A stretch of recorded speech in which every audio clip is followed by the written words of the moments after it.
ये जो आप पीछे प्रोजेक्ट देख रहे हैं, ये प्रोजेक्ट है जो कई सालों से स्टक है और मार्केट के अंदर लोगों को लगता है कि जब प्रोजेक्ट स्टक हो जाता है उसके बाद उसका क्या प्रोसीजर है और ओवरऑल फिर बायर जो है कैसे उस पर्टिकुलर प्रोजेक्ट से रिवाइव करता है। तो ये वीडियो आज हम उसी के लिए बना रहे हैं सो दैट आप उस चीज़ को अगर बिल्डिंग स्टक हो जाती है तो उसका स्टेप बाय स्टेप प्रोसेस क्या है। हाय, मेरा नाम अनिल सोनी और मैं एक real estate coach, real entrepreneur और रियल एस्टेट बिजनेस में हूँ। और आज इस एक्सप्लेनेटरी वीडियो के अंदर हम जानेंगे कि जो NCLT है उसके थ्रू कैसे प्रोजेक्ट सर्वाइव होता है और कैसे उसको प्रोसेस को हम आगे बढ़ाते हैं। So first and foremost thing कि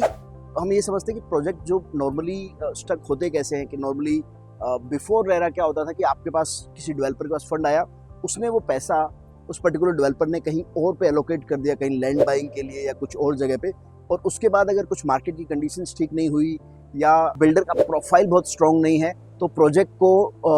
आखिरी स्टेज तक लेके जाना बहुत मुश्किल हो जाता था। And that point of time ना बायर ज़्यादा पैसे दे पाते थे बिकॉज प्रोजेक्ट स्टक है, ना बैंक से पेमेंट आ पाती थी और उसकी वजह से वो प्रोजेक्ट स्टक हो जाता। तो ऐसे ही प्रोजेक्ट उसके बाद 2-4-5 साल का एक प्रोसीजर रहता है, सब लोग मिलते हैं, जो बायर्स की एक एसोसिएशन बनती है वो गवर्नमेंट के पास जाती है, NCLT के अंदर उसको अप्लाई करते हैं और फिर उसकी फिजिबिलिटी रिपोर्ट बनती है कि वो प्रोजेक्ट में कितनी इन्वेंट्रीज बची है, कैसे उस प्रोजेक्ट को आगे एग्जीक्यूट कर सकते हैं और क्या स्ट्रक्चर बनती है। उसके बाद एक्चुअल स्टोरी उसके बाद शुरू होती है कि प्रोजेक्ट के अंदर हम अब कैसे काम होगा। तो गवर्नमेंट जो है वो कुछ एक एजेंसीज बनाती है, गवर्नमेंट के अधिकारी होते हैं उसके अंदर, और फिर वो किसी रियल एस्टेट प्लेयर्स को लेके आते हैं जिसके पास क्रेडिबिलिटी हो और जिसके पास उस फंड को मोबिलाइज करने का एक पूरी योजना हो, बिकॉज इसके अंदर बहुत सारे लोगों का पैसा लगा होता है, बहुत सारे बैंक का पैसा लगा होता है और of course government of India के लिए भी बहुत सारे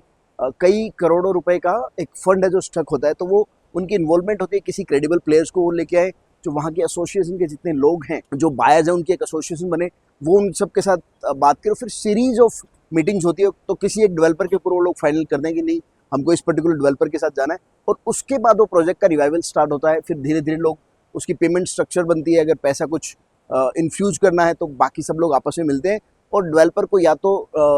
एक तो नई इन्वेंट्री जो उसके अंदर रहती है सेल करने के लिए वो मिलती है जिससे उसका प्रॉफिट आता है, प्लस उसको कई बार एक जो फ्लोर, जैसे 12 फ्लोर का पहले अप्रूवल था तो गवर्नमेंट कोशिश करती है कि उसको 16-17 फ्लोर का दिया जाए, या कोई पार्क की जगह बची होती है उसके अंदर गवर्नमेंट प्लान करती है कि इसके अंदर आप छोटा प्रोजेक्ट बना सकते हो, एक टावर बना सकते हो जिसके पास अलग से आपके पास इन्वेंट्री हो और उस इन्वेंट्री से उस प्रोजेक्ट को आप रिवाइव कर सके। तो सबसे बड़ी देखने वाली बात यह है कि आपको इनिशियल स्टेज पे अगर आप ऐसे प्रोजेक्ट पे एंट्री करते हो तो चांसेस ऐसे हैं कि आप एक अच्छा प्रॉफिट लेके निकलो, बिकॉज नॉर्मली अगर प्रोजेक्ट मार्केट के अंदर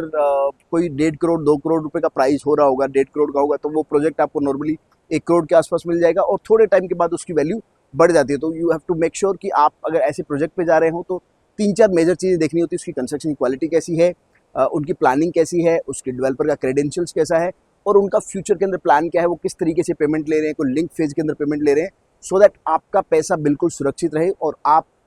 उस प्रोजेक्ट से एक प्रॉफिट लेके बाहर आ जाएं, या आप अपने लिए घर ले रहे हैं तो आपको रहने के लिए एक अच्छा घर मिल पाए। So this it from our side. अगर आपको NCLT के रिलेटेड कुछ भी और नॉलेज चाहिए तो डू